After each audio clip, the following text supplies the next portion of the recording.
자, 이번에는 빚 안 갚는 법. 강민구 변호사의 법률 필살기입니다. 대부분이 참 그 이 보증 때문에 그 패가망신하는 경우도 있어요. 근데 참 이거 의리 때문에 한번 잘못 썼다가 본인은 물론이고 본인의 가족까지도 이게 거리로 내앉게 되는 그런 안타까운 사연이 많은데 이 자리를 빌어서 그런 어떤 보증 제도에 대해서 여러분들이 피할 수 있는 방법을 설명하려고 이 필살기를 선택했습니다. 친구의 뭐뭐뭐 모르고 보증 섰다면 법적 책임 없다. 아, 보증. 성별. 네? 저는 여자로 생각하고 보증을 샀는데 알고 보니까 주민등록 앞번호가 일로 시작. 아, 지금 마음이 급하시죠? 답이 적당하게 없네요. 네. 그 위험성 아닐까요? 이번에 그 뭐 증권 사태에서도 이런 일이 있었던 것 같은데 충분히 그 위험성이 고지되지 않았으면 갚지 않아도 될 수 있지 않을까요?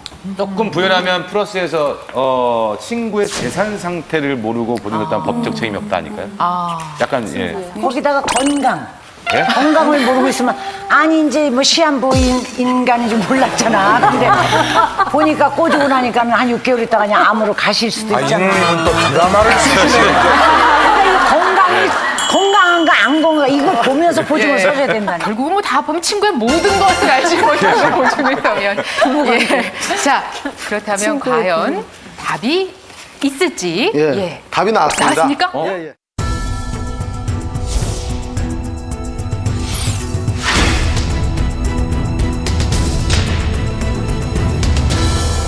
공개하겠습니다. 신용정보.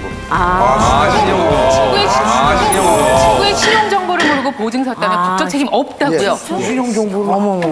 원래 정도를 어떻게 알아요? 이게 보증제도라는 게 사실 어떻게 보면 의리 때문에 주로 이렇게 좋은 마음으로 하는 거잖아요.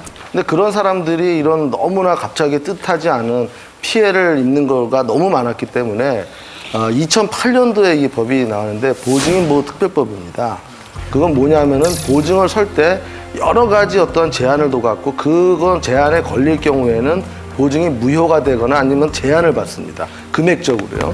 근데 이제 보증을 쓸 때는 반드시 보증인이 될 사람한테 그 빌릴 사람의 신용에 대해서 알려줘야 될 의무가 있습니다. 아, 빌려주는 예, 사람이요? 예. 그래서 그거를 만약에 안 알려줬을 경우에는 그 보증 계약을 취소할 수가 있습니다. 예를 들어 금융권이 예. 보증을 서는 사람한테 이 사람의 신용 정보를 알려줘야 되는 알려줘야 의무가 됩니다. 있다는 말씀이죠. 알려줘야 되는구나. 야, 이거 반드시 알려주는데? 그걸 안 굉장히 중요하네, 알려주면은 이게. 그 만약 보증을 쓴 사람이 그 사람이 신용이 어떤지도 모르고 의리 때문에 해줬는데 나중에 보니까 이 사람이 형편없는 사람이었다. 빚이 막 엄청 많고 그러면은 뜻하지 않은 손해를 보게 되거든요. 또 보증 기간 중에도 또 만약에 중간에 이제 빚진 사람이 돈을 안 갚았다. 그러니까 이자 같은 걸 연체를 몇 번 했다. 그걸 또 반드시 알려줘야 됩니다. 예. 그걸 안 알려주면 그때부터 발생되는 빚에 대해서는 보증인이 책임이 없습니다. 그리고 이제 또 한 가지는 이제 보증을 쓸 때 보증 기간이 또 있거든요. 보증 기간을 3년을 초과하는 거는 3년까지로 제한이 됩니다. 만약에 뭐 5년, 10년 했다. 그 3년 지나면 그 보증 계약은 무효가 되는 겁니다. 예. 그리고 또 한 가지는 이 보증을 쓸 때 그 금액을 만약에 특정을 하지 않았을 경우가 있잖아요. 그것도 무효입니다. 그러니까 보증을 쓸 때는 반드시 내가 보증 쓰는 금액이 어디까지다. 이게 반드시 서면으로 특정이 돼야지. 그냥 대충 해놓고 나중에 뭐 10억, 20억 막 청구하면 그건 안 됩니다. 그러니까 그 보증 기간과 보증 그 금액, 최고 금액 이게 반드시 특정이 돼야지만 계약서에 꼭 적혀져 그래야지 있어야 보증 계약이 됩니다. 유효합니다. 아까 고지 의무 같은 걸 제대로 하지 예, 않았을 그렇죠. 경우에는 취소할 수 있다. 자, 이런 질문 한번 드려보겠습니다. 30년 지기 친구가 있습니다. 어느 날 갑자기 찾아와서 보증 좀 정말 급하다. 같이 좀 한 번만 마지막으로. 이런다면 여러분들은 어떻게 하시겠습니까? 우리 친구들은 이제 10명이 중마고 저번에도 한번 말씀드렸는데 중마고 10명이 있으면 10명이 있는데 서로 빚보증을 써줍니다. 맞보증을 써주고 또 친구가 어렵다 그러면 뭐 10명이니까 하나에 만 300만 원 정도만 내도 서로 요금만 해줘도 뭐 큰 돈이 모이니까 그렇게 해가지고 아직까지는 뭐 빵꾸 난 적은 없었습니다.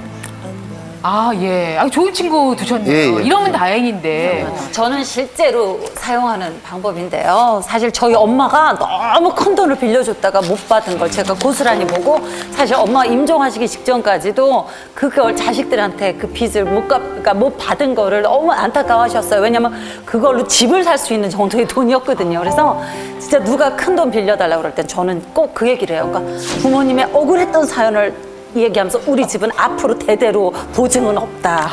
지금 현재 말로는 이렇게 합니다. 근데 막상 당사자가 나타나서 이러면은 이거 면전에서 거절하는 게 이게 어떻게 거절을 해야 되는가가 이게 숙제거든요. 이렇게 나오면은 야, 난 그런 돈 없어 이래야 되는데 야, 왜 그러니? 만 차근차근히 얘기를 해봐. 둘째 가져가지고요. 이렇게 있다가 이게 들어가거든요. 그래서 결혼 이후에는요 무조건 아내 핑계 대는 게 최고예요. 맞아요. 나는 무조건 용돈 탔으니까 아내가 돈 다 갖고 있어. 난 도장도 인감 도장도 없어. 나는 그냥 빈털터리고 난 죽은 몸이야. 이렇게 얘기해주면 그냥 걔네들이 알아서 알았어. 진짜 같은데요? 예? 진짜 같으시죠? 사실이에요.